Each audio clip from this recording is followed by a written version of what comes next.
సాయి గారు నిజంగానే ఈరోజు విశ్వ వెంకట్ అంటే చాలా గొప్ప నటుడు, దాదాపు 250 సినిమాలు చేసినటువంటి వ్యక్తి. మీకు బాగా పరిచయం. ఈరోజు మీరు పరామర్శించడానికి వచ్చారు కుటుంబ సభ్యుల్ని, ఎలా ఫీల్ అవుతున్నారు? తెలంగాణ యాసని, తెలంగాణ భాషని తెలుగువారు ఎక్కడుంటే కూడా అక్కడికి తెలిపించే విధంగా ఫిష్ వెంకట్ అనే ప్రత్యేక ఒక నామాన్ని ఆయనకు మాత్రమే సొంతం చేసినటువంటి ఫిష్ వెంకట్ గారు లేకపోవడం అంటే చాలా చాలా బాధ అనిపిస్తుంది. మేము వారికి తోడుగా అండగా ఉన్నామని చెప్పి గత 2 వారాల నుంచి ఎందుకంటే మాకు తెలిసిన క్షణం నుంచి చాలా మటుకు అంటే నేను చెప్తున్నా ఏంటంటే ఫిలిం ఇండస్ట్రీ వాళ్ళు ఎందుకు ఈ విధంగా చేశారో నాకు అర్థం కావట్లేదు. ఏ కోశాన్ని కూడా పట్టించుకోలేరు. మూవీ ఆర్ట్ అసోసియేషన్ వాళ్ళు కూడా ఏ కోశాన్ని పట్టించుకోలేరు. ఇది చాలా చాలా ఇబ్బందికర వ్యవహారం. అంటే మేము అండగా ఉన్నాం కాబట్టి అంటే ఇది మాట. ఏ నటుడు కూడా ఆ మా అసోసియేషన్ ఆఫీస్లో మెంబర్గా ఉండి స్థిరంగా ఆరోగ్యం లేకపోతే మీరు పట్టించుకోండి.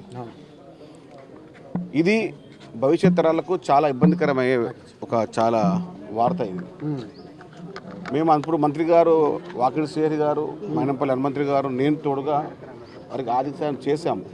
అయినా కూడా ఏ కోశనా కూడా వేరే వాళ్ళు పట్టించుకోకపోవడం కొంచెం ఇబ్బందికరమైంది. కాబట్టి ఇలాంటి రోజులు రావద్దని కోరుకుంటూ ఉంటాను. ప్రభుత్వం తరపు నుంచి ఏమన్నా? ప్రభుత్వం పక్షాన నా సొంత పక్షాన కూడా వాళ్ళ కుటుంబం అండగా ఉంటాము. గతంలో కూడా నేను నా సాయం చేశాను, చేయించాను కూడా. మైనంపల్లి హనుమంతరావు గారితో, వాకిడి శ్రీహరి గారితో, నా స్నేహితులతో కూడా సాయం చేయించాను. నేను కూడా చేశాను, ఇప్పుడు చేస్తాను. ఎందుకంటే మా కుటుంబ పరంగా మేము చేసుకుంటాం. కానీ ఇండస్ట్రీ పరంగా ఇండస్ట్రీకి ఫిష్ వెంకట్ అనే వ్యక్తి ఒక శక్తిగా మారి చాలా మట్టుకు అంటే జూనియర్ ఆర్టిస్టులు అందరికి కూడా ఆయన ఒక కమాండింగ్ క్యాప్టెన్గా పనిచేసినాడు. 250 సినిమాలు చేసి అందరి యొక్క నటులు చూపించారు. కానీ వారిని కూడా ఏ కోశాన కూడా మూవీ అసలు మా వాళ్ళు పట్టించుకోవడము చాలా ఇబ్బందికర వ్యవహారం. ఎందుకంటే మానవతా దృక్పథం చాలా ఇంపార్టెంట్. మానవతా దృక్పథం లేకపోవడం వల్ల ఈ ఫిలిం ఇండస్ట్రీ పైన కూడా ఇది ఒక అవాంఛమైన ఒక వ్యవస్థ అవుతుంది. ఎందుకంటే మన నమ్మకంతో మేమే నమ్మకంతో వచ్చినారు. అసోసియేషన్లో సభ్యత్వం అయితే మేము బాగుంటామని వచ్చిన వారికి కూడా ఇలాంటి ఆదుకోవడం చాలా ఇబ్బందికర వ్యవహారం. ఇలాంటి భవిష్యత్తులో జరగకుండా చూడాలని చెప్పి నేను ప్రభుత్వాన్ని కోరుతాను. ప్రత్యేకంగా మంత్రి గారి దృష్టి తీసుకొచ్చాను. మంత్రి కోమటిరెడ్డి గారి దృష్టి తీసుకొచ్చాను. 100కు 100% న్యాయం చేయాలని చెప్పాను. ఆయన కూడా రావడం జరుగుతుంది. సినిమాటోగ్రఫీ మంత్రి గారికి గౌరవ పెద్దలు కోమటిరెడ్డి వెంకటరెడ్డి గారు చెప్పడం జరిగింది. ఆయన కూడా వస్తున్నారు. ముఖ్యంగా నా ఉద్దేశం ఏంటంటే అసోసియేషన్ వారు అంటే చాలామంది జూనియర్ ఆర్టిస్ట్ ఉన్నారు. అంటే వెంకట్ గారు కాబట్టి ఫేమస్ అయ్యారు కాబట్టి తెలిసింది మనకు. లేకపోతే వేరే వాళ్ళు చాలా ఇబ్బందులు ఉన్నారు కాబట్టి వాళ్ళు ఆదుకోండి.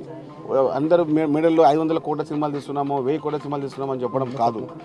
కనీసము 100 రూపాయలు ఒక సాయం చేసి ఉంటే బాగుంటుంది కోరుకుంటాను.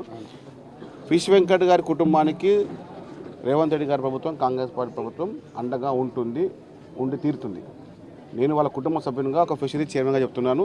ఫిష్ వెంకట్ గారిని వారి కుటుంబానికి అండగా ఉంటాం. ధన్యవాదాలు.